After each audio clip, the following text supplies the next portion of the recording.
ဟုတ်ကဲ့မင်္ဂလာပါဆရာမိတ်ဆွေဝေဝါကလာရှင်ခဏတော်များအားလုံးကြမှာချမ်းသာကြပါစေလို့တော့ဓမ္မဆုတောင်းတောင်းပေးပါတယ်ဆရာတို့ဒီရောက်ရှိနေတာကတော့ခိုင်နိုင်ငံရဲ့မန္တရှုခင်းကြီးတရားလှပတဲ့ဒီမန္တများလေးကြီးပန်းပြည်စီတဲ့ဒီရဲ့အတ္တရာကန့်ကြီးရောက်ရှိနေခြင်းဖြစ်ပါတယ်ဗျာအတ္တရာကန့်ကြီးကနေပြီးတော့စီပီဘုံနဲ့အာယူဝက်လောက်ရှိမဲ့ဆိုရင်အော်လန်ကျုံကိုရောက်ရှိနေတာကြီးဖြစ်ပါတယ်အော်လန်ကျုံမှာကတော့ဒီကိုဘာဝအတရားလေးတွေနဲ့ပြင်လေကန့်ကြီးလာလက်ချက်ပြီးတော့ဖြစ်တာပြင်မှန်းတရားလေးတွေကိုပန်းပြီးစီတဲ့မတ္တမကိုအေးချမ်းစေတဲ့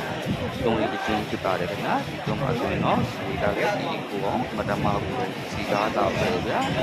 ကျန်တဲ့အခါတည်းများမှာဆိုရင်ဆရာတို့ဒီရောက်ရှိနေတဲ့အော်လန်ကျုံဟာဆိုရင်ဒီကိုလည်းစိတ်ကိုလည်းပန်းပြီးစီလို့မော်လဲပြည်စီပါတယ်တစ်ချက်တာပြင်မှန်းတရားလေးတွေကိုလည်းအပန်းပြီးကြပါတယ်ဒါကြောင့်မို့ဆရာမိတ်ဆွေဒီရင်ဝါနာရှင်များကလည်းဒီလိုနေရာမျိုးလေးတွေမှာလာရောက်ပန်းပြကြပါစီဒီချက်လေးနဲ့ဒီလိုပြပြပြီးဖြစ်ပါတယ်ဆရာမိတ်ဆွေဒီရင်ဝါနာရှင်တာမီးများအားလုံး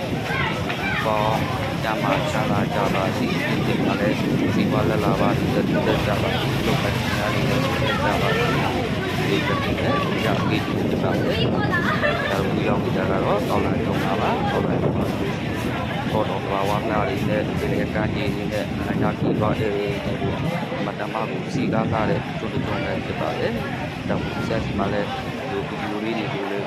ကြည့်ပေးကြတဲ့ဆရာမိတ်ဆွေဗီဒီယိုဝါဒနာရှင်ကြောင့်စီတိုင်းကိုလည်းခုပဲကြည့်စုတင်ပါတယ်။ဒီစုပေါင်းခဏတိုင်းများအားလုံးကျမ်းမာချမ်းသာလို့အလုံးစိတ်ဝမ်းအေးချမ်းကြပါစေ။စီဝါလည်း